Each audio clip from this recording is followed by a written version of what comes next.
afternoon, one and all. In today's class, we are going to discuss about the composite section in the chapter Mechanics of Solids and the deformation of bonds. Okay, we all know that what is a composite section. A composite section is a section which has more than one material. That is called a composite section. In this topic, we are going to talk or learn about how to find the deformation in the composite section which is acted upon by a load. Let's take now. So let's take this is a composite section. Okay, let's we are having a bar section. Here the hatch line. Let's consider this is a steel. This is a steel. This is a solid rod. Then the outer is let's say it's a copper tube. Copper tube. So it's a hollow one. So which is the steel rod is centrally inserted. In the outer we are having a copper tube. So this is a copper tube. Also a copper tube only. So it is outer material. Okay. Now we all know that the steel rod and copper tube both are fastened together, so that the diameter of steel rod is denoted by AS. Let's take here steel rod. Here the tube is diameter. Let's take the diameter is there. Let's take the DS is the diameter of the steel rod. For copper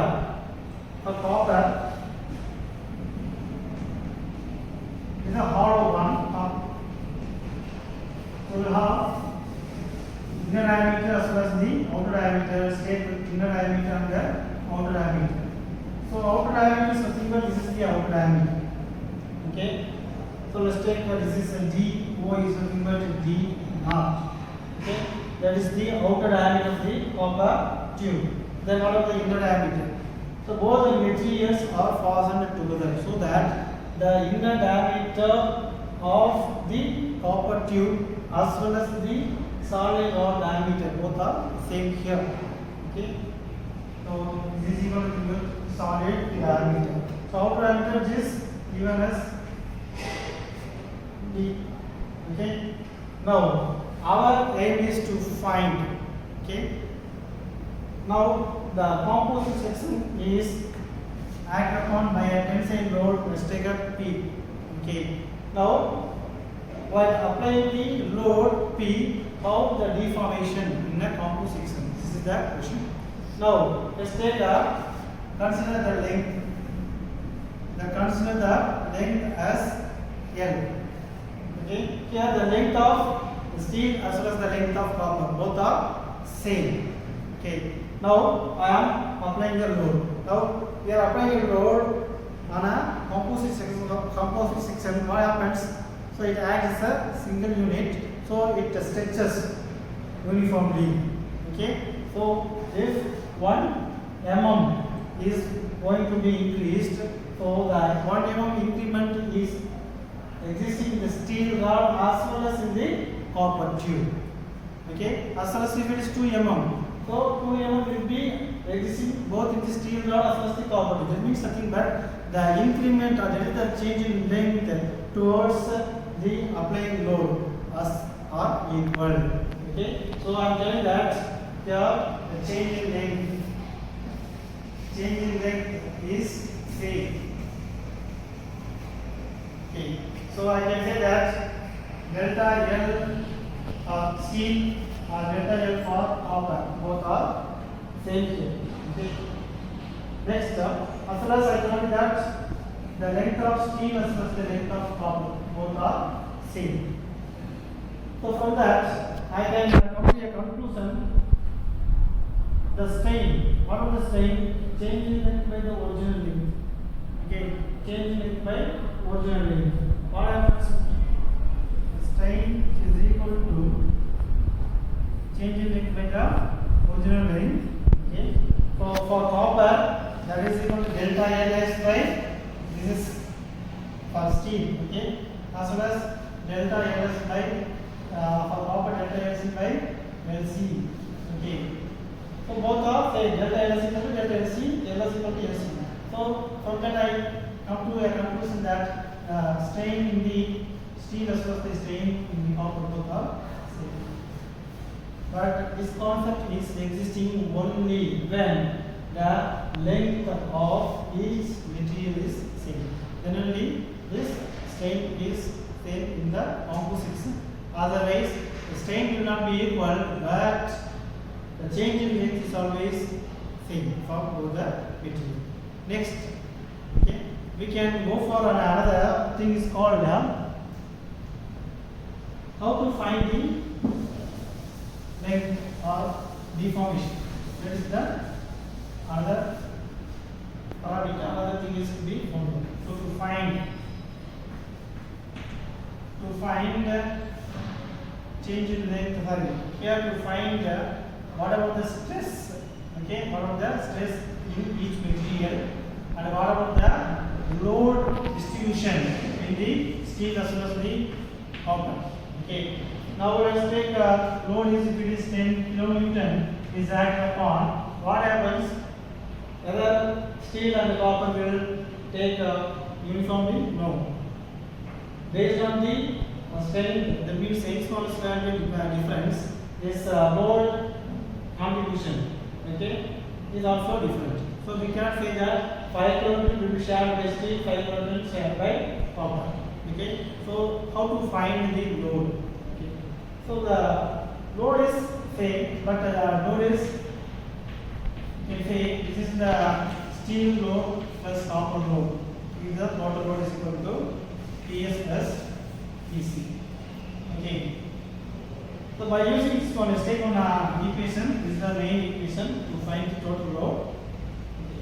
Next, from the load, how to find the stress? Okay. So from Hooke's law, we all know that. So Hooke's law. Let's take Hooke's law. So stress by strain equal to Young's modulus. So stress by strain, that is equal to Young's modulus. Here strain is constant. So we are making the strain in terms of stress. So strain is equal to strain stress by Young's modulus. This constant we are going to use for strain. Okay. As well as for stress, so we are having a load. So we are converting everything in terms of stress only. Now we are converting the strain in terms of stress as well as load in terms of stress. So first coming to this point of view, since the strain is equal to say in steel as well as in copper, use this one. Okay, use 2. So from 2, okay, sigma S by Young's modulus of steel as well as stress of copper divided by Young's modulus of copper. Okay. So now both are materials. So this is our material property Young's modulus for steel and copper. So these are the known values. Okay.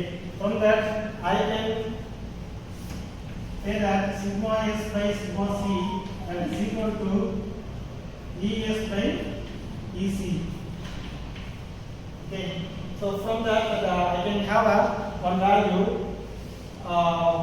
for the ratio between the Young's modulus stress between the stress and the delta. So from that I will have another value. Okay, so from that sigma S, that is equal to one value CS by EC. Both are values, known values. So I can have one value into sigma C. Okay, if it is 200, this is 100, it is 2 times. Okay, so it will come as 2 times. So sigma is some amount of some fraction of sigma C. So this is the another condition. Okay, by using this condition, I am going to apply the load value. Okay, now just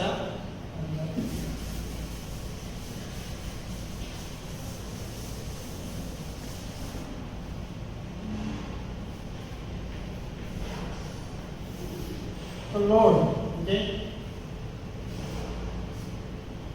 How to convert the load, okay, into the stress. So I know that stress is equal to load by area.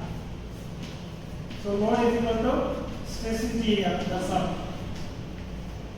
So by using this one, I'm just using this one. Okay. So PS plus PC, PS plus PC, which is equal to a known value. Okay, this is a known value.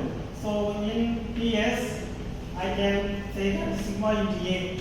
So sigma S into AS plus sigma C into AC. That is the total value. Okay. So I know that sigma S in terms of sigma C.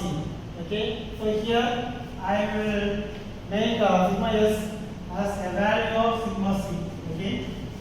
Into AS plus sigma C into. Okay. So from that, I can have 2 times or 3 times or 1.9 times or 1.3 times of sigma C. Okay, by use of the Young's modulus values. So I can have the area of steel as well as the area of copper having the diameter. Okay, since it's a circular one, stake as a circular thing, pi d square by 4 is the area of steel. Okay, solid rod. So pi by 4 into d square. As far as area of copper, since it is a hollow one, it is pi by 4 into outer diameter of the copper and the inner diameter of the copper. Okay. For all known values, so AS and AC both are known values. So from that I can find, okay, all the values. So sigma C is the only unknown. I can find what is sigma C. Okay. From sigma C I can find this one using this 3. Okay. From 3 I can find sigma S. What is this one? Okay. Next, how to find the load? I can find the load. Okay. Sigma is equal to P by A. So sigma S equal to PS by AS. So I can find whatever sigma C, same thing PC by AC. Okay. If you add these two things, load. Okay. So PS I can find here from this. PC I can find. Okay. Add these two, I can get the total load. So this is the concept. Okay. So in the composite section, it's a very thing is to understand the question and you have to draw the diagram, what is given and how to proceed. So we are having Young's modulus only. Okay, having Young's modulus, you just have a conversion from one stress to another stress relation. Okay, then the load, total load is equal to the load carried by each material. Just add these two, and you can have a concept here is nothing but it acts as a single unit. Whatever the load is applied on the material, it gradually increment is same. Okay, that's the one and only concept. Since the length is same, strain is same. Okay, by using that one only, you can proceed this one. You can get the stress values on one material and another material as well as the load. Okay, so this is the total concept. We can proceed to find the stress on each material with the load carried by each material. So that's all in this class. We will find another topic in solid mechanics class in the next class. Thank you.